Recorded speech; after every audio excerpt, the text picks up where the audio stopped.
Hey guys, my name is Cassidy and today I'm going to be reviewing The Last of Us Part 2 game. In these next few minutes, I'm going to go over just a couple of key aspects of what I really like to see in a game. Also, I'm going to warn you now that there will be spoilers, although they won't happen until this time period. So if you don't want to hear any of those, you can definitely jump out during that time. I am going to start out with a couple of my lower scores and then try to end the video on a positive note. My order for this game is audio, gameplay, non-gameplay, graphics, and the storyline. Alright, so if you can't tell by the title of the game, this is Last of Us Part 2, and so there is a first that came out about 7 years ago. The first game was amazing in so many ways, one being the audio. The Last of Us Part 2, however, lacked big time in this department. The audio, in my opinion, is one of the most important parts of a game, if not the most important part. When I play a game, I want to be able to feel the sound of the game. I want to be able to get goosebumps just from the audio, especially when it comes to a scary game. This was an epic fail on the creators of this game because other than the typical talking and obvious noises, there wasn't really anything else to the audio. I think they definitely focused way too much on the graphics and the storyline that they kind of forgot about the audio. And so my overall score for the audio is 40%.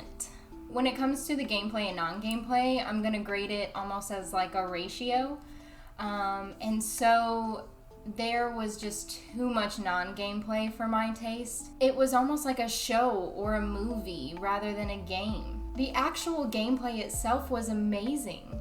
One of my favorite parts that you could do during some of the non-gameplay moments was when you could be able to play the guitar.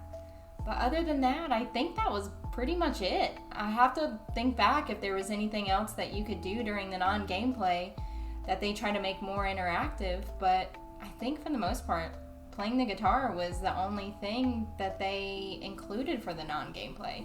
Another one of my favorite parts of this game was when you could be able to upgrade your weapons. You would go over to the workbench and lay the weapon out and take the weapon apart, and then whatever part that you wanted to upgrade, they would show the actual part and then put it back together and then clean it. And then that was the whole process. Now, don't get me wrong, I know that a lot of games have it to where you can see the upgrades of the weapons being done, but for this game, it was so much more detailed and had so much going for it. The overall score that I decided to give the gameplay and non-gameplay was about 65%. The graphics of this game were absolutely phenomenal. They're probably one of the best graphics that I have seen in a game, at least so far. A couple of my favorite graphics for this game was definitely the environment. And you could be able to see the mountains and the snow and the different fields of grass. Another one of my favorite parts of the graphics was when the characters' clothing got wet or got frozen from the snow. Whenever they would walk through water, their clothing wasn't just wet, it was dark and you could tell the different textures.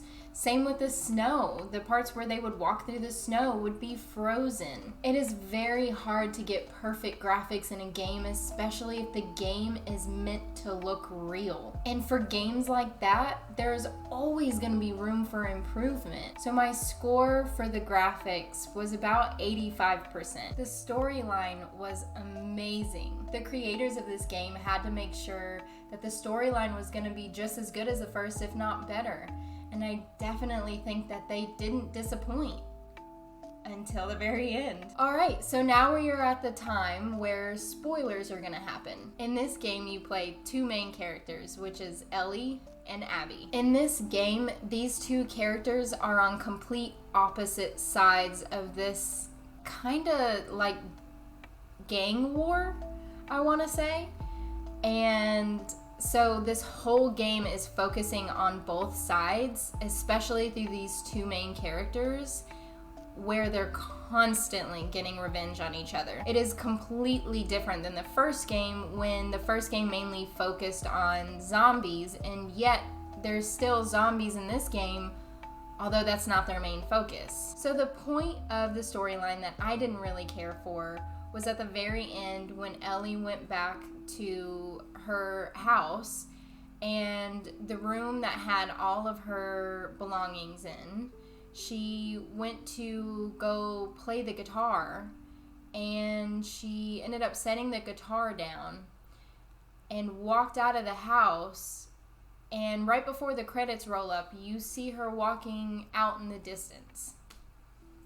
I'm a little bit agitated at the way that they ended this game. I think a part of me wanted it to have some sort of huge dramatic ending, which it kind of did a little bit when it came to the last time that her and Abby saw each other. But at the very, very end, when this character left behind literally everything that makes her who she is, and she walks away, there's so much character development in this game, and I felt like it was not really a character development for Ellie. And for me, that's really disappointing. Although I didn't like the end, I still would like to give this score for the storyline about an 80%. It was amazing, except for the ending. But that's just my personal opinion. My overall score of this game is at 72%. I feel like I graded this game a little too harsh. I was and am a huge fan of the first game, so I think I was just expecting a whole lot more for the second, especially with how much time that they had between the release of the first game and the release of the second game. We all waited 7 years for this game to come out, and I feel like they couldn't end up delivering everything that everyone wanted. That is a problem with shows and movies. If you have an amazing first, you have to decide if it's really truly worth that reputation that you built to come out with a sequel or multiple sequels. Of course, one of the main things that I love about this game is the fact that they're LGBTQ positive. You have Ellie, who's one of the main characters is a lesbian. You have another one of the major characters who is transgender. And then you also have this other main character, Abby, who may not be a part of the LGBTQ community that we know of, who is just it's proven to be this feminist type game because Abby can hold her own. She's physically bigger than majority of the men in this game, so that makes her stronger, not just physically, but also if you watch her in this game, you understand she has to be mentally and emotionally strong as well. So I really do like that they came out as being this LGBTQ positive game, and also a little bit of the feminists thrown in there too. If you agree or disagree, please leave a comment below and like the video.